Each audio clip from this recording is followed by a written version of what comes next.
ഇന്ന് നമുക്ക് അഞ്ചു വിളക്കിൻ്റെ പേരിൽ പ്രസിദ്ധമായ ഈ നാട്ടിലെ ഒരു പ്രസിദ്ധമായ മാർക്കറ്റ് നമുക്ക് കാണാം. ഒത്തിരി പഴയ കെട്ടിടങ്ങളും ഇപ്പോഴും നിലവിലുള്ള ഈ മാർക്കറ്റ് പഴയ കാലത്ത് വളരെയധികം പ്രാധാന്യം വഹിച്ചിരുന്ന ഒരു മാർക്കറ്റായിരുന്നു. അഞ്ച് വിളക്ക് സ്ക്വയർ എന്ന പേരിൽ ഇപ്പോൾ അത് 5 വിളക്കുകൾ ഉൾപ്പെടുത്തി പ്രത്യേകം പണിത് സൂക്ഷിക്കുന്നുണ്ട്. പണ്ടിത് ഇങ്ങോട്ട് കച്ചവടത്തിനായി വന്നുകൊണ്ടിരുന്ന യാത്രികർക്ക് വഴികാട്ടിയായി ഒരു വിളക്ക് മാത്രമായിരുന്നു. ഈ അടുത്ത കാലത്താണ് നാട്ടുകാർ ഇത് ഈ രീതിയിൽ പണിതു വച്ചത്. ഇതിനോട് ചേർന്നാണ് ചങ്ങനാശ്ശേരിയിലെ പ്രസിദ്ധമായ ബോട്ട് ജെട്ടി.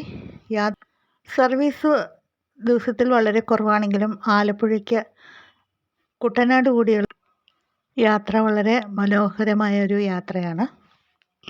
1800-ാം ആണ്ടിൽ വേലുത്തമ്പി ദളവയാണ് ഇവിടെ ഈ മാർക്കറ്റ് ഒരു ആനയെ കച്ചവടം ചെയ്തുകൊണ്ട് ഉദ്ഘാടനം ചെയ്തത്. 1804-ൽ സ്ഥാപിതമായ ഒരു കുരിശുപള്ളിയാണ് നമ്മളിവിടെ കാണുന്നത്.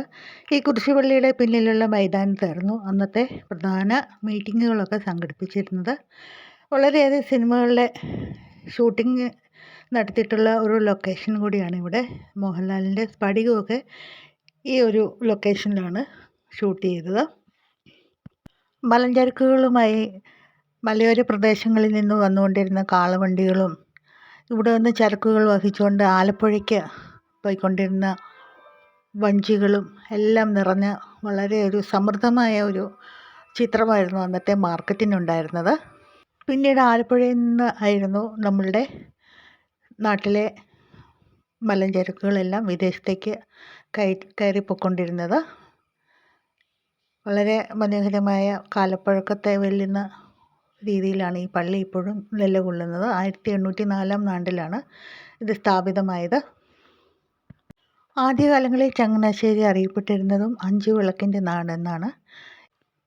ഇന്നും ഉണക്കമീനും പച്ചക്കറികൾക്കും മറ്റ് ഐറ്റങ്ങൾക്കും എല്ലാമുള്ള വെറൈറ്റി നിറഞ്ഞ ഒരു മാർക്കറ്റ് തന്നെയാണ് ചങ്ങനാശ്ശേരിയിലെ ഈ മാർക്കറ്റ്. ഇതിൻ്റെ കാലപ്പഴക്കം വിളിച്ചോതുന്ന വട്ടെഴുത്ത് രീതിയിലുള്ള ലിപിയാണ് നമ്മൾ ആ കല്ലിൽ കൊത്തിവെച്ചിരിക്കുന്നത് കണ്ടത്. ഇപ്പോഴും പഴമ കൈവെടിയാതെ തന്നെ വളരെ ഗംഭീരമായ നിലയിൽ തന്നെ ഈ മാർക്കറ്റ് നിലനിൽക്കുന്നു.